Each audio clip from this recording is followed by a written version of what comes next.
أعوذ بالله من الشيطان الرجيم. بسم الله الرحمن الرحيم. ويسألونك عن المحيض قل هو أذى فاعتزلوا النساء في المحيض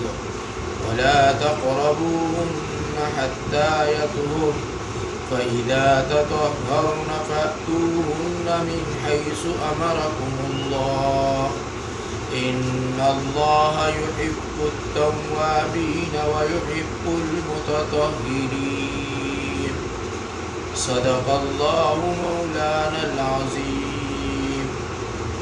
اللهم صل على سيدنا ومولانا محمد وعلى آل سيدنا ومولانا محمد وبارك وسلم. دینا مخی آیتونو کی اللہ رب العزت مسلمانانو نارینو تا دا ارشاد فرمائلو چی تاسو دا مشرک زنانه سرا نکاح مکوئی او دا مشرک زنانه نا یو مسلمان غلام چی کم دے هغا ورا و بہتر دی او دارنگی تر هغه پوری دا غي سره نکاح مکوي سو پوری چې هغه ایمان نه ویراوړي او د دغه مشرک خزینا یوا مؤمنه غلام چې کوم دی دا غوړه او بهتره ده. اگر که دا خبره تاسو په تعجب کې چې دا څنګه خبره ده، لیکن الله فرمایي چې دغه مشرک آزادینا یو د اسلام کې دننه یو وینځه ده یا یو خدمتګار ده یا یو غلام ده، دا د هغې ازادي مشرکین ښځینه غوره او بهتره ده. دارنګې د زنانو تم الله رب العزت دا فرمایلو چې د یو مسلمان زنانا د مشرک سړي سره نکاح تر هغه وخت پورې نه کیږي سو پورې چې دغه مشرک سړي ایمان نه وی راوړي. چې کله ایمان راوړي بیا جایز ده، لیکن په حالت د شرک کې په حالت د کفر کې چې کوم دی د مسلمان زنانا نکاح د دغه مشرک سړي سره نه کیږي او د دغه مشرک سړي نه یو مسلمان غلام چې کوم دی دا بهتر دی په حالت د اسلام کې وی اگر چې غلام وي، لیکن دا دغه آزاد سړی نه یعنی مشرک نه چې کوم دی الله تعالی بهتر دی. او دا خلک چې کوم دی دا مشرکان کافران یهود و نصارا دا تاسو ور طرف ترا غواړي او الله رب العزت تاسو پوهه کوي په دې خبره باندې چې دا دور طرف ته مزه بلکې زما دعوت قبول کړي او جنت ته کوم دی راشد او مغفرت طرف ته کوم دی راشد او الله رب العزت واضح احکامات چې کوم دی تاسو لپاره بیان کړی دي لپاره دي چې تاسو دا غینه نصیحت واخلئ. دې تلاوت شوه آیت کریمه کې الله رب العزت د حیض متعلق چې کوم دی احکامات ذکر کړی دي چې حیض ته ویل کېږي او دا حیض څه شی دی. رسول الله صلی الله علیه وسلم ته الله رب العزت فرمایي چې دا خلک بستانه دې مبارک تپوس کوي نو ته ورته ووایه چې دا یو پلیتی ده او دا پلیتی چې کوم دی دا د الله په حکم باندې راځي. د دې آیتونو مبارکو په شان نزول کې چې کوم دی علما لیکي روایت ته د حضرت انس ابن مالک رضی الله تعالی عنہ نه چې د یهودو د عادت وو چې ښځه باندې به مرض د حیض راغی نو د هغې سره به خراس کاک چې کوم دی بند کړه، د هغې د لاسو خوړل سکل به چې کوم دی بند کړل، د هغې سره به چې کوم دی یعنې ناسته ولاړه بنده کړله. او دې پورې راځي حدیث پاک کې چې د هغې دپاره به یو جدا کوټه جوړه کړله او هغې کې به هغه بندیوانه کړله او د نورو زناورو سره به چې کوم دی هغې له روزي ورکوله، رزق په طعام به ورکو، لیکن په داسې حالت کې چې نه به ورسره چا کلام کو، نه به ورسره څوک کېناستل او نه به ورسره ډوډۍ وڅکل، یعنې داسې حالت کې به چې کوم دی هغې هغه د حیض هغه زمانه تېروله. وز حیض چې کوم دی دا مختلف طریقو سره چې کوم دی دا د زنانو بیماری ده او د جسم په اعتبار سره، د جسم د حرارت په اعتبار سره او د جسم د دغه په اعتبار سره چې کوم دی د طاقت او د کمزورۍ په اعتبار سره د دې ورځې چې کوم دی هغه مختلفې دي. اگر چې په شریعت کې چې کوم دی د دې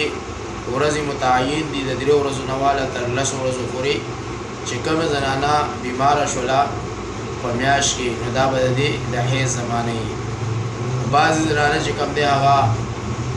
3 ورځې بعد پاکیت راځي، 4 ورځې، 15 ورځې، 6 ورځې، 2 ورځې، یعنې دا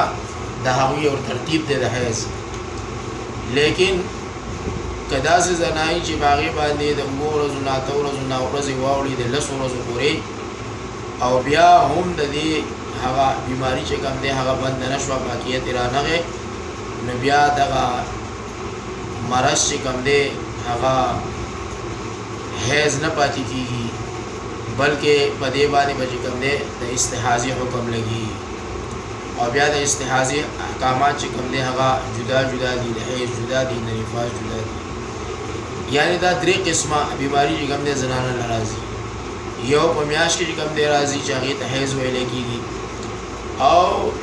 چې کله د دې حیض دا مدت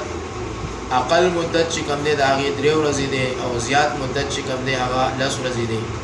چې کله دا د 10 ورځو نه زیاته شي نو دا بیا حیض نه پاتې کېږي بلکې استحاضه جوړه شي، د دې نه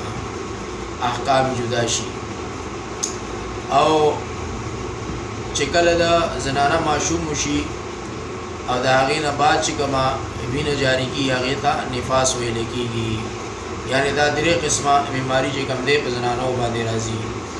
ځکه رسول الله صلی الله علیه وسلم فرمایي الله رب العزت ورته فرمایي چې دا خلک ستانه د حیض په باره کې به تپوس کوي، یعنې په حال د حیض کې نزدېکت ښځو سره روا دی او که ناروا دی. په دور جاهلیت کې به چې کوم دی خلکو د دې خبرو خیال نه ساتو، لیکن د اسلام راوړلو سره چې کوم دی احکام را نازلېدلو سره چې کوم دی هغوی د یو خبرې تپوس کړی دی. الله رب العزت فرمایي ویسألونک عن المحیض او تپوس کوي دی لتانا د حال د حیض نه، قل ته ورته ووایه ای پیغمبره هو اذن دا حیض یو پلیتي ده، فاعتزلوا النساء پس په څنګ شئ د هغې ښځو نه، یعنې په ډډه شئ د هغه ښځو نه فی المحیض په حال د حیض کې، ولا تقربوهن او مه نږدې کېږئ دوی ته حتی تر هغې پورې یطهرن چې دوی پاکې شي، یعنې پاکیت یې راشي د بدن. فاذا تطهرن پس په هغه وخت کې چې ښه پاکې شي، فآتوهن پس راځئ دوی لره من حیث امرکم الله له هغه طرف نه چې امر کړی تاسو ته الله. ان الله بېشک الله تعالی چې دی یحب التوابین او مینه کوي د توبه کوونکو سره، ویحب المتطهرین او مینه کوي د ځان پاکونکو ښځو سره او د نارینهو سره. یعنی الله رب العزت د داسې خلکو سره محبت کوي، مینه کوي چې کوم خلک د پاکۍ ناپاکۍ ډېر زیات خیال ساتي. او په پاکیت کې چې کوم دی رسول الله صلی الله علیه وسلم فرمایي الطهور شطر الایمان چې پاکیت چې کوم دی دا نصف ایمان دی، الطهور نصف الایمان دا نصف ایمان دی. او دارنګې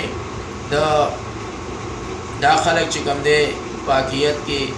چې څومره مبالغه کوي، څومره ځان چې کوم دی پاک ساتي، نو دومره الله ته چې کوم دی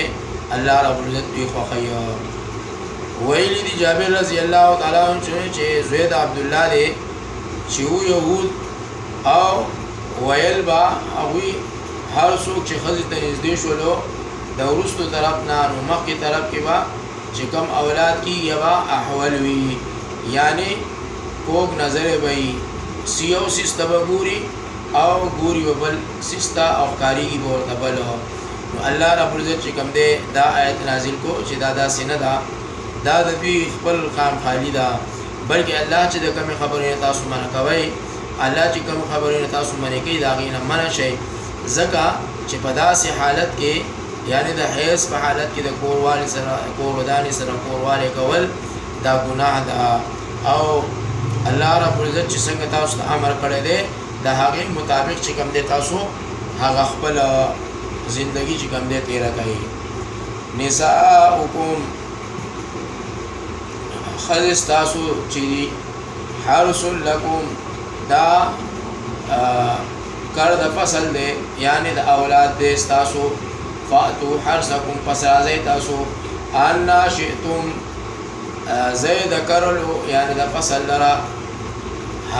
هر رنګه وقدمو لانفسکم چې خوښه وي ستاسو او مخکې لېږئ دپاره د ځانونو خپلو. واتقوا الله او ویرېږئ د الله تعالی نه. واعلمو او پوه شئ په دې خبره باندې انکم ملاقو چې بېشکه تاسو الله سره ملاقات کوونکي یئ. وبشر المؤمنین او زیر ورکړه هغه مؤمنانو ته د جنت چې کوم جنت الله د هغوی دپاره د دوی د عباداتو او نعمتونو په بدله کې چې کوم دی الله رب العزت تیار کړی دی. دلته علما فرمایي انا شئتم یعنی زید فصل د کرلو هر رنګه چې خوښه وي ستاسو د دې نه دا مراد نه دی، بلکې چې کم محل وقود الله رب العزت د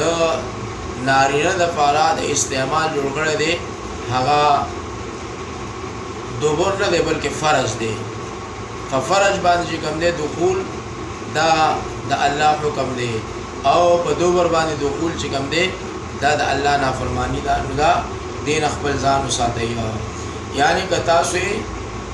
تاسو ته مخ وي او که شای وي او که سمې پرتې وي او که زید جماع قبول وي یعنی مخ کی طرف ته. نو علما فرمایي چې هر یو څیز دپاره الله رب العزت خپل محل وقود پیدا کړی دی او د انسان د شهوت پوره کېدو دپاره صرف د زنانه مخې ته حصه ده او شاته حصه چې کوم دی. اگر چې ډېر خلک چې کوم دی هغه د دې خبرې خیال نه ساتي، لیکن د دې کار نه چې کوم دی الله رب العزت ایمان والا منع کوي چې تاسو داسې مه کوئ. ولا تجعلوا الله او مگر زوی خدای عرضتن بانا یعنی نخا لایمانکم او قسمون خبرو کوي ان تبرو چینی کی کوي وتتقو او پرهیزګاری کوي تاسو وتصلحو او نبصلح کوي بین الناس په منځ د خلکو کې. والله الله تعالی چې دی سمیع اوریدونکی دی علیم او علم لرونکی دی. یعنی تاسو په خپلو قسمونو کې الله رب العزت چې کوم دی نښه مه ګرځوئ، بهانه مه ګرځوئ چې مونږ به چې کوم دی دا کار کوو او مونږ چې کوم دی د الله په نوم باندې قسم کړی دی. مخکې ته راځي لا یؤاخذکم الله نه نیسي تاسو الله تعالی باللغو په ناپوهۍ سره فی ایمانکم په قسمونو ستاسو کې، ولکن یؤاخذکم ولیکن نیسي تاسو په هغه قسم بما کسبت قلوبکم چې قصد کړی دی زړونو ستاسو. والله الله تعالی چې دی غفور حلیم بخونکی دی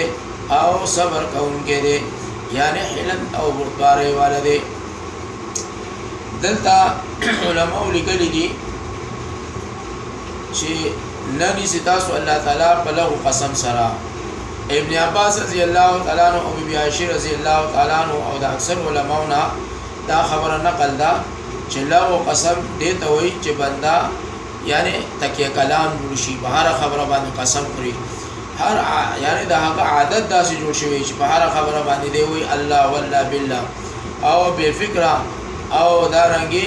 پزړه کې نسیاتی او نشي کوم دی د هغه قسم نیت چې کوم دی د کړی یعنی د قسم خورلو نیت نه وي نو کدارنګ قسم نه چانا صادر شو نو درې په دې باندې الله نه نیوي یعنی ماخذه نه کیږي ځکه چې دا اگر چې دا عادت خره دی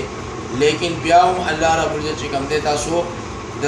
داسې زین چې کوم دی او د داسې قسمونو منکای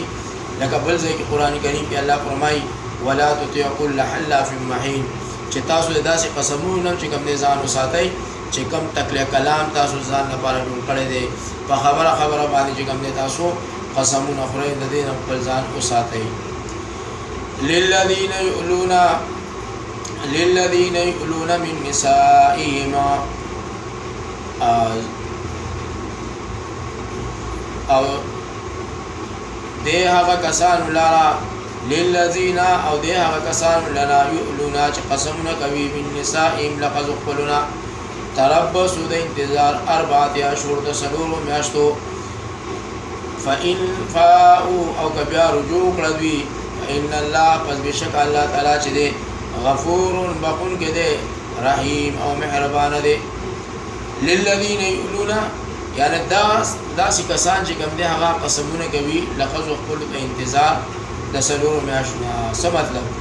یعنی قسم د نیکوکارو نو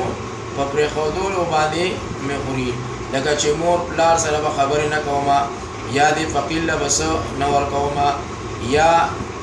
اسې قسم خورلو او مات دکړو او کفاره دی ورکړه یعنی په داسې قسمونو باندې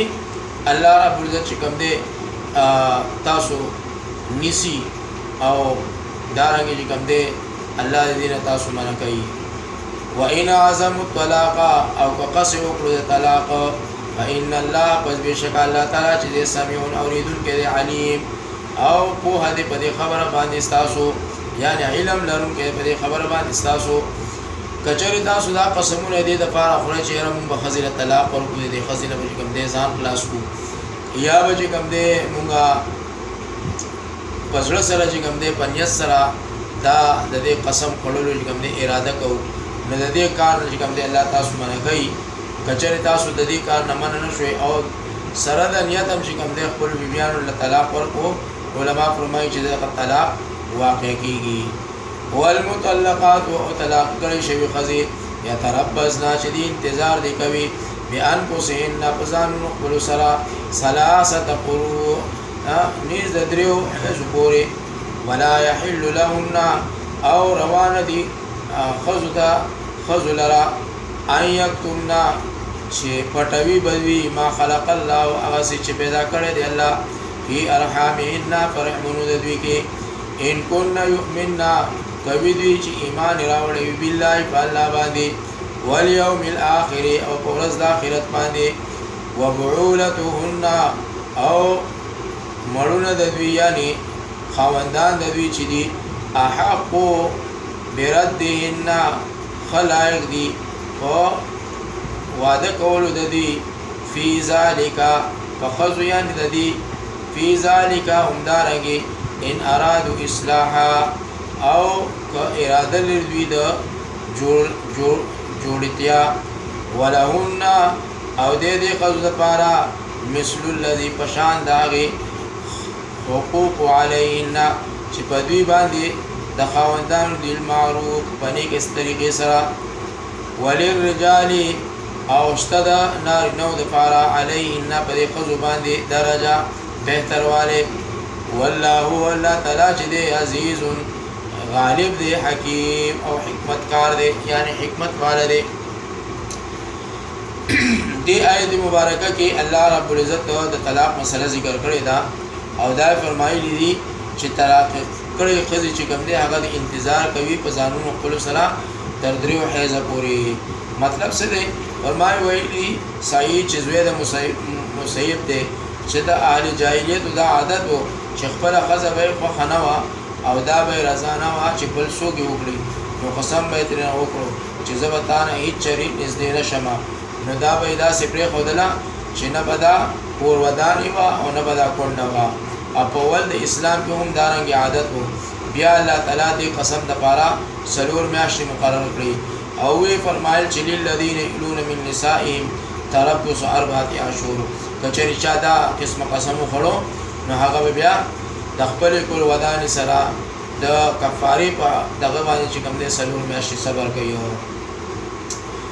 دارنګ دې آیت مبارکه کې الله رب العزت دغه طلاق متعلق فرمایي پس له تیرې دلو د دریو حیزو یا د دریو میاشتو دوی لره روا دي قبل خاون کوي یعنی چې کوم زنانه هغه طلاق شولا او د خپل عدت چې کوم دې تیر کو بیا د عدت نه وروسته کچری دیتا د خاون ضرورت وي نو دې ته پکار دي چې دا خاون وکي او نکاح چې کوم دې په حقيقي معنی باندې وکي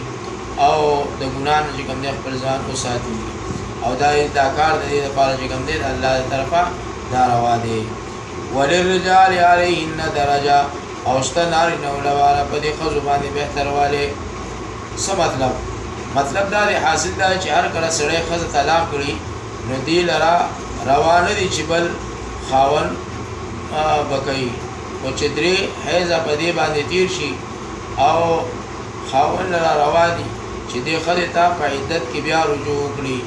اگر کله دې رضامندي نوي اوس دلته کوم دې دا خبره لکشان د کوی دا چې طلاق په درې قسمه باندې دي طلاق دا په درې قسمه باندې دي یو هغه طلاق ته چې هغه ته طلاق رجعي ویل کیږي یو هغه طلاق ته چې هغه ته طلاق بائن ویل کیږي او یو هغه طلاق چې هغه ته طلاق مغلظه ویل کیږي دا سي طلاق چې باغې سره نکاح مات شي او دوباره د نکاح نه بغیر د هغه خاون سره د دې خزي وسیدل چې کوم نه هغه جایز نه وي کچره د بسړې او د خزا دواړه یو ځای وسیدلو باندې راضي وي نو بیا د دوباره چې کوم نه نکاح کی او داسې طلاق ته چې کوم نه طلاق بائن ویل کیږي یعنی یو سړي خپل خزلا یو طلاق ورکو د دوه طلاق پورې چې کوم نه گنجائش تا لیکن دریم طلاق سره سره چې کوم نه د خزا انتن کې حزوجن غیره دا پردیشی او دغه سړی د نکاح نه وځي نو کچري سړی یو خپل خزله چې کوم دی یو طلاق ورکو او بیا چې کوم دی په عدت کې دنه چې داغه عدت یعنی پاره عدت کې دنه چې کوم دی بیا یو بل طلاق ورکو او دو طلاق شو یعنی پہلا طلاق کی رجوع نکړه او دویم طلاق ورکو او په دې دویم طلاق کې چې کوم دی بیا زړه دغه شو او دواړو چې کوم دی چې موږ غلطي شوې ده نو بیا د دې دواړو د فارا دوباره نکاح کول چې کوم دی دا جایز دي او گواهان مراټول کی او نکاح وو کی د طلاق بائن ویل کیږي یو هغه طلاق چې باغې سره نکاح داسې ماتيږي چې سړی او خزا دواړه په आपस کې بیا داغې نه وروسته چې کوم دی نکاح کوي نو د عدت نم وروسته د عدت نه وروسته بدا زنانا د بل سړي سره چې نکاح کوي او کم از کم یو پیری بداغې سړي سره صحبت کوي اگر چې پدې کې صحبت کې د دې سړي انزال اونشي چې کله هغه دویم سړی دویم خاون دغه خزه طلاق کی یا دغه دویم خاون سړی موت چې کوم دی هغه واقع شي نو بیا به د عدت تیری او د عدت نه وروسته بیا د خپل هغه پیله خاون سره چې کوم دی نکاح کوي نو دا نکاح د دې صحیح ده او د طلاق چې کوم دی طلاق مغلظه ویل کیږي یعنی چې انتن کې حزوجن غیر قرآن کریم فرمای چې د دې نکاح ماتېدو سره چې کوم دی بیا د خپل اول خاون سره دې نکاح نه کی تراغه پوره چې دا عدت تیر کی او بیا د بل سړي سره چې کوم دی نکاح کی هغه سره چې کوم دی صحبت کی اگر چې داغه سړي انزال او شی او کنه یعنی منیر اوزی او کنه لیکن چې صحبت صحیح او سره کړي او بیا هغه خاوند دې دویم منشي یا ول طلاق ورکی نو دا بیا عدت تیری سلور میاشتې او لس ورځې او بیا د هغې نه وروسته به کوم دی بیا دا خپل پیله خاوند سره نکاح د دې په جایز شي او د دویم قسم طلاق مغلظه ویل کېږي. دریم طلاق هغه طلاق دی چې په هغې سره نکاح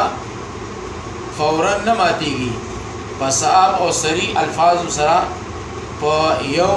یا دو طلاقو ورزولو نه وروستو که چېرې دا سړی پښیمانه شو نو بیا نکاح کول ضروری نه دي. دوباره نکاح نه بغیر دغه خاوند خپله ښځه چې کوم دی کېښودلی شي او د خپل خاوند د خپلې ښځې سره د خاوند په شان چې کوم دی د یو بل سره اوسېدلی شي، دا درست دي، لیکن دې ته رجوع ویلی کېږي. البته که چېرې خاوند طلاق ورکړی وي او په خپل طلاق ورکولو باندې قایم وي او په دغه طلاق باندې رجوع نه وي کړی، نو چې کله د طلاق عدت تیر شي نو بیا به د دې نکاح ماته شي او ښځه به چې کوم دی د دې نه جدا شي او چې د کومې پورې عدت یې نه وي تیر شوی د هغې پورې چې کوم دی دا ښځه د خاوند خپل ځان سره ساتلی شي. په دې دواړو کې چې کوم دی په دې دواړو خبرو کې دې ته اختیار دی. دې طلاق ته چې کوم دی طلاق رجعي ویلی کېږي. په آسانو الفاظو باندې موږ دا ووایو چې طلاق رجعي چې یو سړی خپلې ښځې له طلاق ورکړي، یو طلاق یې ورکړو او بیا یې په عدت کې دننه چې کوم دی رجوع وکړله، یعنې په میاشت کې دننه چې کوم دی رجوع وکړله او دا وایي چې ما نه غلطي شوې ده او موږ زه ستا هغه شانتې خاوند یم، ته زما هغه شانتې ښځه وې، نو وایي د دې نکاح ته ضرورت نشته دی او نه ګواهانو ته ضرورت شته، بس دوی هغه شانتې خپل کور ودان ساتلی شي. او که چېرې یو سړی خپلې ښځې له یو طلاق ورکړي او په عدت کې دننه چې کوم دی دی رجوع ونه کړي نو دا دویم طلاق په دې باندې واقع شو او دویم طلاق واقع کېدو سره نکاح ماته شي او چې کله نکاح ماته شي نو بیا د دې دپاره